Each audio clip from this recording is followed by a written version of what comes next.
Alors les deux derniers gros challenges que j'ai réalisés dans ma vie ces derniers temps, c'est un en 2012, j'étais diplômé d'école d'ingénieur et là, après avoir une expérience dans le solaire, je me suis dit Sébastien, tu arrêtes l'industrie et tu te lances dans la transmission. Donc c'est comment transmettre des stratégies d'apprentissage et de mémorisation.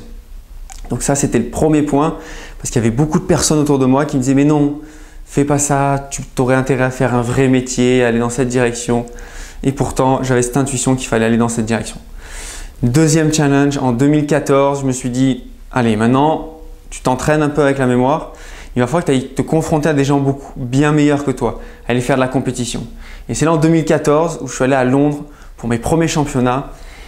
Et là, j'ai vraiment pris une grosse claque. Je me suis dit, waouh, en fait, il va falloir que je m'entraîne et que je progresse si je veux continuer dans cette voie. Pour moi, vraiment, un challenge, c'est ça.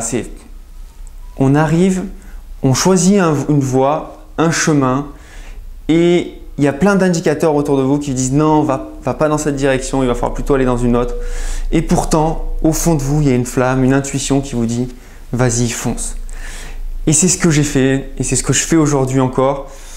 D'ailleurs, avec donc cette entreprise que j'ai créée en 2012, aujourd'hui, donc, elle se développe énormément, elle fait vivre plusieurs personnes, elle intéresse plusieurs investisseurs et elle a formé plusieurs milliers de personnes à ces stratégies de mémorisation.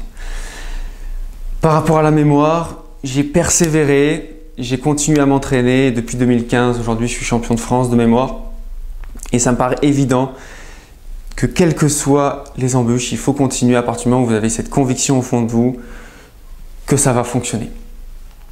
Donc, il y a quelques mois, il y a l'association Limousine des Challenges qui m'a proposé de venir animer cette conférence devant vous et j'ai de suite accepté. On m'a demandé deux choses. Premier point, de parler de mon parcours et surtout de parler de ce qui a fonctionné, mais encore plus de ce qui n'a pas fonctionné, de mes galères et pourquoi et comment surtout j'ai réussi à dépasser ces difficultés. Parce que vous aussi, je suis sûr, vous avez déjà eu des challenges et vous en aurez encore plein dans votre vie, comme moi. En tout cas, j'en suis convaincu.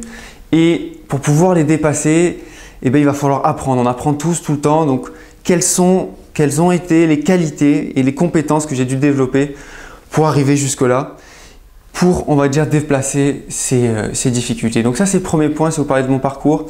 Et deuxième point, je vais vous parler aussi des stratégies des athlètes de la mémoire. Quelles sont ces techniques que j'utilise et quelles sont les techniques qui vont vous permettre à tous, qui nous permettent à tous clairement d'être des génies de la mémoire. Parce qu'il y a vraiment deux secrets, c'est un, connaître les techniques et deux, s'entraîner. Donc ensemble, on va avoir des techniques et on va s'entraîner. Donc c'est un immense plaisir que j'ai accepté cette proposition de parrainer l'association Limousine des Challenges pour être avec vous début octobre à Limoges pour faire vraiment de cette journée une journée qui va rester marquée dans votre vie, autant que dans la vôtre que dans la mienne.